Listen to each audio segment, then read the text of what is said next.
Class 10 का chapter 7 है, exercise कितना है 7.2, क्वेश्चन नंबर 9 है। इसमें क्या बोलता है, ध्यान रखेंगे कि बिंदुओं ए और बी, जो कि ए का लिखा हुआ है -2, 2 है, और क्या है बी का है 2, 8 है, को जोड़ने वाली रेखाखंड, एक रेखाखंड होगी, रेखाखंड जो ए बी को 4 बराबर भागों में बांट देती है। जैसे मान लो ये हो गया ए और ये हो गया बी, और इसको 4 बराबर भागों में बांट देता है। जैसे ये एक पार्ट हो गया, 2 पार्ट हो गया, 3 एक 4, मतलब चारों बराबर पार्ट में है। ठीक है, ऐसा खींच लीजिएगा। उसके बाद यहाँ ए अब बी हो गया, इसको सी मान लें, डी मान लें, यहाँ पर ई मान लें, चलेगा। इसको क्या करेंगे, इसको x1, y1 और इसको x2, y2 को ले लेते हैं। तब यहाँ पर क्या रखेंगे, यहाँ 3 ले लीजिए, 4 ले लीजिए, 5 ले लीजिए, या तुमको जो लेना था नंबरिंग से अपना बैठा लेना। ठीक है, तो यहाँ पर क्या है कि सबसे पहले हम क्या करेंगे, यहाँ पर ले लेंगे x3, y3, यहाँ पर लिख लेंगे x4, y4 और यहाँ लिखेंगे x5, y5। चलेगा, कोई दिक्कत नहीं है। तो मतलब सी का निर्देशांक इस चीज से नाम जाना गया है, इसका डी का निर्देशांक x4 से, y4 से, और ई का निर्देशांक x5 से, y5 से। ठीक है, अब बात होता है क्या कि ये दो को कर दिया हुआ है, t -2 हो गया और ये क्या हो गया 2 हो गया, और b का दिया है 2 दिया है 8 दिया है, लेकिन सबको बराबर बराबर भागों में बटा है। तो इसका मतलब ये 1, इसका रेशियो 1, इसका रेशियो 1, इसका रेशियो 1 मान लेंगे। ठीक है, तो जब ये अनुपात वाला संबंधित जो क्वेश्चन आता है तो आपको अनुपात के सूत्र का सूत्र याद रखना है और उसका इस्तेमाल करना है। ठीक है, अब बात होता है, सबसे पहले हम क्या करेंगे, और ये भी लिखा है इसमें, विभाजित कर देता है तो उन बिंदुओं का निर्देशांक, मतलब सी का निर्देशांक, डी का निर्देशांक, ई का निर्देशांक, मतलब इन तीनों का निर्देशांक क्या क्या आएगा वो निकालना है। यहाँ तुमको नहीं पता है, यहाँ भी हमको नहीं पता और यहाँ भी हमको पता नहीं है, लेकिन हमको ए का दिया हुआ है और बी का निर्देशांक दिया हुआ है। अब क्या करेंगे, माना कि लिखेंगे, है ना, माना कि, ठीक है, माना कि ए का निर्देशांक, ए का निर्देशांक कितना है x1, y1। ठीक है, इसका दिया हुआ है -2 और 2 दिया हुआ है। उसके बाद b का निर्देशांक, b का निर्देशांक, ठीक है, कितना है x2, y2 है ना, कितना दिया हुआ है इसका 2 और 8 है। अब किसका किसका निकालना है, सी का, डी का, ई का, सबका निर्देशांक हमको निकालना है। तो सबसे पहले हम क्या करेंगे, सी का निर्देशांक निकालने के लिए, अब इसलिए सी का निर्देशांक, सी का निर्देशांक, निर्देशांक है ना, और क्या क्या दिया है, जो ये जो रेशियो दिया हुआ है ना, अब इसी के अनुसार हम बैठाते हुए चलेंगे। ठीक है, सी का निर्देशांक निकालने के लिए या प्राप्त करने के लिए। ठीक है, तो यहाँ पर क्या करना है कि जब भी आपको दिया रहेगा तो एक छोटा सा फिगर खींच लीजिएगा, इसको छोटा सा, यहाँ ए है, यहाँ ए बिठाइएगा, यहाँ बी है और सी यहाँ है ना, तो सी यहाँ बिठा दीजिएगा। अब यहाँ तुम देखोगे कि यहाँ क्या था, x1 है, y1 है, इसको क्या है x2 है और y2 है। यहाँ पर कितना था, -2 हो गया, 2 हो गया, यहाँ पर क्या है तो 2 हो गया, 8 हो गया। लेकिन यहाँ से देखोगे कि सी और ए के बीच में देखोगे 1 लिखा हुआ है, क्योंकि बराबर बराबर भागों में, चारों भागों में बट गया था। अब सी से लेकर बी तक में देखोगे 1 2 3 गो लाइन है, क्या है 3 गो, मतलब 1 1 1 3 3 लिखा हुआ है कि नहीं, 3 3 लिखा हुआ है, तो तीनों को जोड़ेंगे तो यहाँ 3 हो गया। इसका मतलब कि m1 और m2 का पता चल गया, इसलिए है ना m1 बाई m2, m1 कितना है, m1 हो गया 1 हो गया, ये हो गया 3 हो गया। ठीक है, ठीक है, ये भी लिख लेंगे माना कि। ठीक है, बात समझ गए कि नहीं समझे। अब इसलिए अब क्या करेंगे, हम अनुपात का सूत्र बैठाएंगे, क्या करेंगे, अनुपात का सूत्र बैठाएंगे। बात समझे कि नहीं समझे। अब अनुपात का सूत्र बैठेगा तो हमको क्या निकालना है, ध्यान रखना है, किसका अनुपात निकालना है, हाँ किसका निर्देशांक निकालना है, सी का। ठीक है, तो सी का निर्देशांक निकालना है तो हमेशा ध्यान रखें, यहाँ लिखेंगे सी का x3। तो यहाँ पर लिखते थे m1 इंटू, यहाँ 1 रहता था क्या लिखते थे 2, और 2 लिखते थे तो क्या लिखते थे 1, और यहाँ लिखते थे m1 प्लस m2। ये देखो ये 2 और ये जो 1 है, यहाँ जो मानेंगे ना, ये दोनों को उसी में से लेना है। ठीक है, यहाँ पर कुछ भी मान सकते थे, यहाँ 2 भी मान सकता था, यहाँ पे 4 भी मान सकता था, है कि नहीं। तो यहाँ पर हम जो मानते हैं वहीं पर यहाँ पर लिखते हैं, लेकिन m1 रहेगा उसके बाद उसके जस्ट है ना, और उसके बाद 2 है तो उसके बाद तो यहाँ बड़ा वाला, यहाँ पर छोटा वाला, ठीक है। अब ध्यान से सुनिए, तो यहाँ पर x3 इक्वल टू m1 कितना आ गया इसका, c का निशान में 1 है तो 1 लिखेंगे, इंटू x2 कितना है, x2 देखिए यहाँ तो 1 है, यहाँ हो गया 2, ठीक है। m2 कितना था, 3 है, x1 कितना है, x1 -2 है, क्या है, -2 है। अब यहाँ क्या हो गया, तो यहाँ पर क्या हो जाएगा आपको 1 + 3 हो जाएगा, तो यहाँ हो गया x3 इक्वल टू हो गया 2 × 2 हो गया, प्लस माइनस माइनस हो जाएगा 6 हो जाएगा, कितना हो जाएगा 6 हो जाएगा, है ना, ये हो गया 4 हो गया। अब घटा दो, ये प्लस है ये माइनस है, बड़ा तो यही है, इसका साइन होगा, तो हो गया -4 हो गया, 4 हो गया, कटेगा तो कितना हो जाएगा -1 निकलेगा, क्या निकलेगा -1, यहाँ समझ में आ गया ना।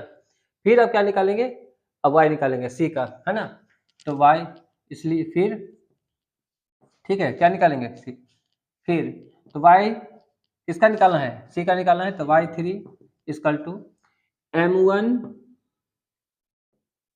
x, यहाँ x2 y2 लिख देंगे, क्या लिखेंगे y2 लिखेंगे, plus m2 y1 by m1 plus m2, ठीक है। अब ध्यान दोगे m1 कितना है 1, कितना है, और बताइए तो जरा था x2 कितना है, सॉरी y2 कितना है 8, 3 हो जाएगा इसका m2 का, y1 का कितना हो गया 2 हो जाएगा, क्या हो जाएगा, और ये हो गया 1 + 3 हो गया,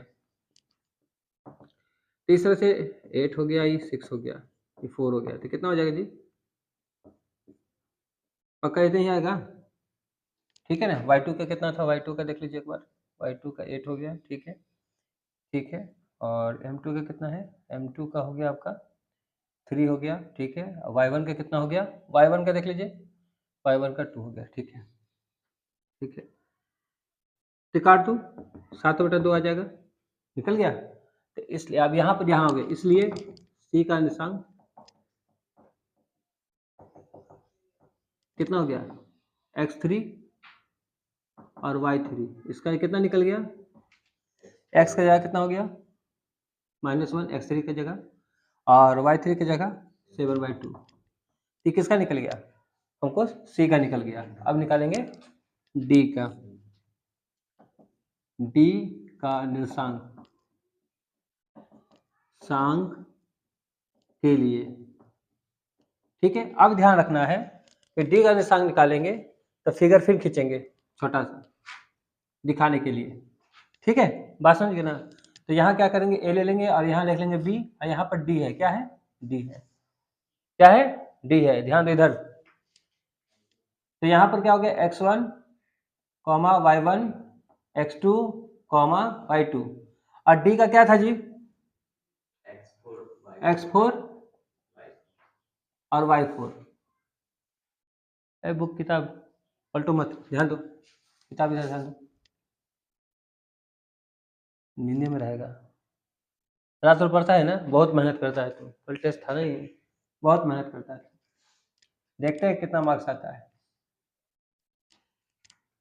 तो यह ध्यान रखेंगे सबसे पहले चीज, तो ए और क्या है, बी है, डी है, तो यहाँ तुम देखोगे वो चीज, यहाँ ध्यान दो, किताब मत पलटो इधर, यहाँ ध्यान दो, तो यहाँ है डी है और यहाँ क्या है ए है, तो इन दोनों के बीच में देखो 1 + 1 हो जाएगा तो कितना हो जाएगा 2 हो जाएगा, और यहाँ भी देखोगे डी के और बी के बीच में क्या है 1 + 1 कितना हो जाएगा 2 हो जाएगा, इसको m1 और m2 मान लेंगे, ठीक है, इसलिए m1 by m2 equal to 2/2 माना, लिख सकते हैं। अब इसलिए अब फॉर्मूला बैठाएंगे क्या चीज का, अनुपात का, क्या चीज का, अनुपात का। तो यहाँ ध्यान रखना क्या है कि यहाँ पर क्या था, इसका तो निकल गया, अब इसका देखेंगे x4 है तो यहाँ लिखेंगे x4, x का निकालना है ना, x4 निर्देशांक क्या है इसी का निकालना है, तो इसका बैठाएंगे, और उसके बाद लिखते हैं m1 into x2 plus m2 x1 by m1 plus m2, समझ में आ रहा है। अब ध्यान दीजिएगा, यहाँ क्या है m1 कितना है, m1 देखो यहाँ भी 2 है, x2 कितना है, x2 देखिए 2 है, m2 कितना है यहाँ का देखिएगा d का 2 है, और x1 कितना है -2 है, ये हो गया, और इसमें हो गया 2 + 2। अब यहाँ देखोगे 2 दूनी 4 हो गया, ये प्लस माइनस माइनस हो गया, 2 दूनी 4 हो गया, 4 हो गया। अब यहाँ देखोगे 0 हो गया कट के, देखो माइनस से प्लस से घट के 0 हो जाएगा। उसके बाद देखो 0, तो x4 का वैल्यू कितना निकल गया, 0 निकल गया। फिर क्या करेंगे, y4 equal to m1 y2 plus m2 y1 by m1 plus m2। अब ये देखोगे कि m1 कितना है d का 2, बताइए y2 कितना है, y2 देखो जी यहाँ 8 है, m2 कितना है, यहाँ भी 2 है, y1 कितना है, y1 2 है, तो हो गया यहाँ पर कितना 2 + 2। तो यहाँ पर देखोगे कि y4 इक्वल टू, और 2 16 हो गया, 4 हो गया, 4 हो गया, तो 20 हो गया ना ऊपर जी, और 4 से डिवाइड करेंगे कितना बार में कट गया, 5 बार में कट गया। तो इस तरीका से ध्यान देंगे,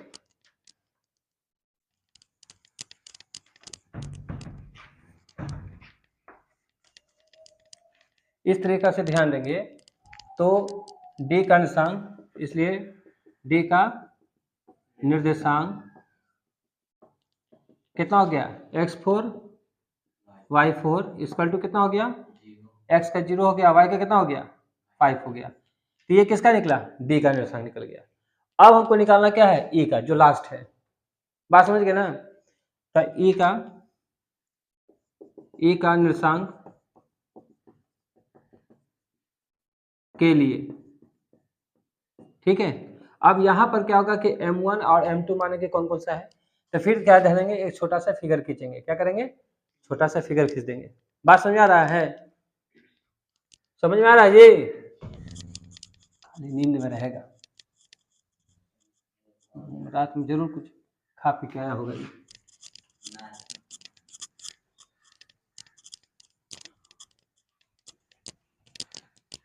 यदि अभी से मैट्रिक का तैयारी कर रहा है, बढ़िया से कर रहा है शुरुआती से ही, तो बढ़िया है, तगड़ा है, खाली सुतना नहीं है ना, सुत के पढ़ेगा तो दिक्कत हो जाएगा।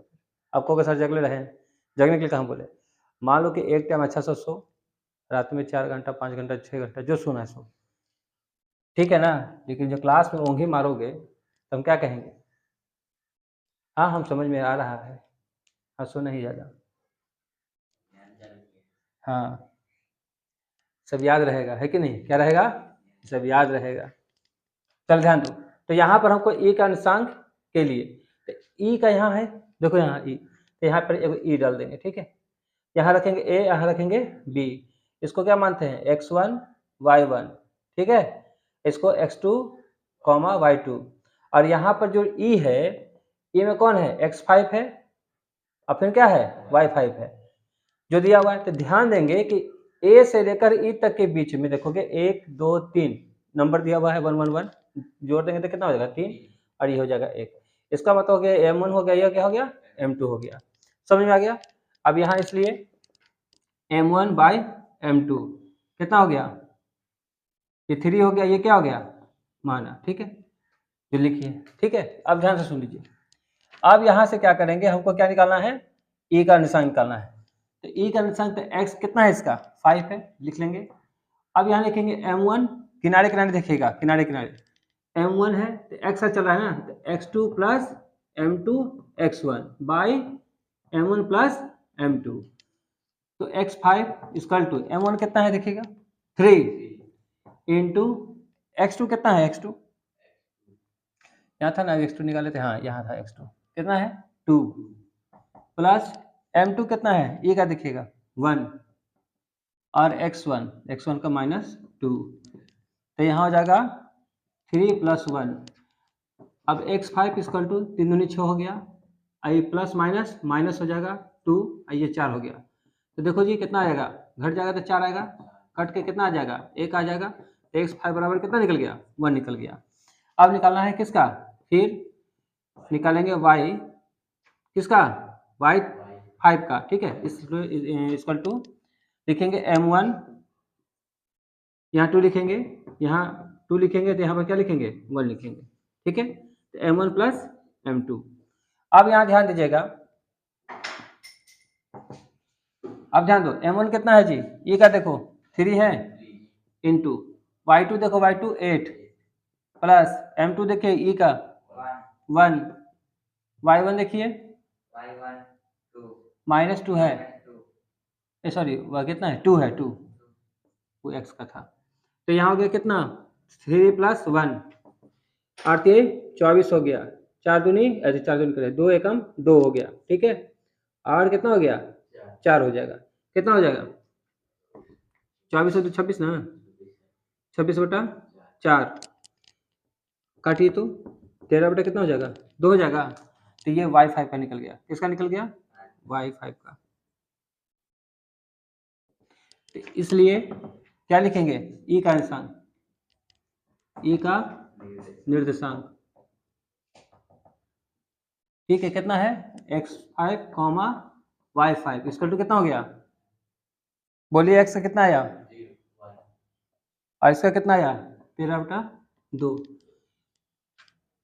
इस तरह है ना। तो इस तरह क्या हो गया, तो यहाँ पर लिखेंगे, अब टोटल लिख सकते हैं, यहाँ पर क्या लिखेंगे टोटल, सी का निशान जो आया होगा यहाँ लिख दीजिएगा, डी का निशान यहाँ लिख दीजिएगा और ई का निर्देशांक यहाँ लिख दीजिएगा, ठीक है। अब जितना आएगा उसको लिख के खत्म कर दीजिएगा। बात समझा गया ना, इसको उतार लीजिए।